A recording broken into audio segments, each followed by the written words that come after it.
we're going to solve for x. Now, with these problems, we're trying to get x by itself. The technical word is isolating x. And here, x is not isolated yet. So we need to know what will isolate x. Once x is isolated, you'll have x equal to a number or a number equal to x. But this is what isolation looks like, x by itself and everything else on the other side. So to isolate x here, we have to eliminate the term a. To isolate this x, you have to eliminate this term a. To isolate this x, you have to eliminate term b. And to isolate this x, you have to eliminate this term b. So let's work on that. So x plus 6 equals 13. Now intuitively, I know 7 plus 6 is 13. But when I isolate x, I get x plus 6 equals 13. I isolate it by getting rid of this adding 6. And the way you get rid of adding 6 is to subtract 6. So we're going to subtract 6 from this side. So what if you do on one side to isolate x, you also do on the other side. So I'll put another subtracting 6.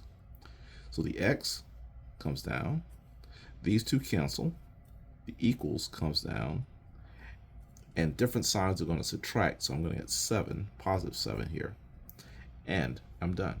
X is equal to 7, and we have demonstrated it. Okay, so what we're doing here is demonstrating how x is 7. So here we have 10 equals x plus 4. Well, intuitively we know that 6 plus 4 would be 10. But let's isolate the x to demonstrate it.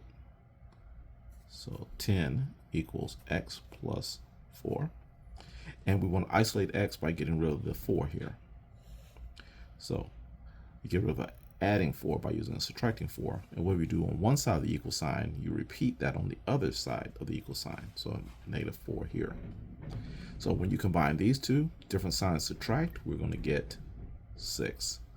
Equals comes down, the x comes down, and the 4s are eliminated. So x is equal to 6.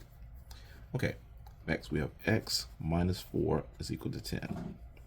We want to isolate this x by getting rid of the subtracting 4. So I'm going to put a adding 4 here, and that'll go away. But what if you do to one side of the equal sign, you also do to the other side. So I'll put another adding 4.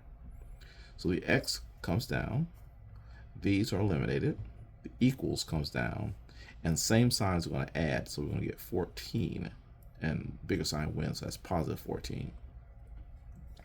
And so 14 take away 4 would equal 10. Okay, next. What take away 4 would equal 10? Okay, just a little difference, a little variation on that one. So we're going to have 10 equals x minus 4. And since x is on the right side, we want to eliminate the subtracting 4. So we're going to say plus 4 here. That's going to eliminate it. When we do on one side of the equation, we also do it on the other side. So these two combine, same signs add, so we get 14. The equals comes down, the x comes down, and these are eliminated. So once again, x is 14. Here we have 8 plus x equals 10. 8 plus x equals 10. Now, we can assume that x must be 2, but to demonstrate that x is 2, we want to eliminate the 8 so we can isolate the x. So subtracting 8 here, when we do on one side of the equal sign, you also do it on the other side of the equal sign. So these two are eliminated. The x comes down, the equals comes down, and different signs are going to subtract, so we're going to get a 2, and bigger sign wins, that's positive 2. So x is 2. Okay, here we have 10 equals 7 plus x. Here, I want to isolate the x by getting rid of the adding 7 here, or the positive 7 here. So I'm going to put subtracting 7. These will eliminate. What if you do on one side of the equal sign, you also do on the other side of the equal sign. So I have different signs here. So I'm going to subtract and get a 3. The bigger sign wins. Equals comes down. These are eliminated. Then the x comes down. So x equals 3, or 3 is x.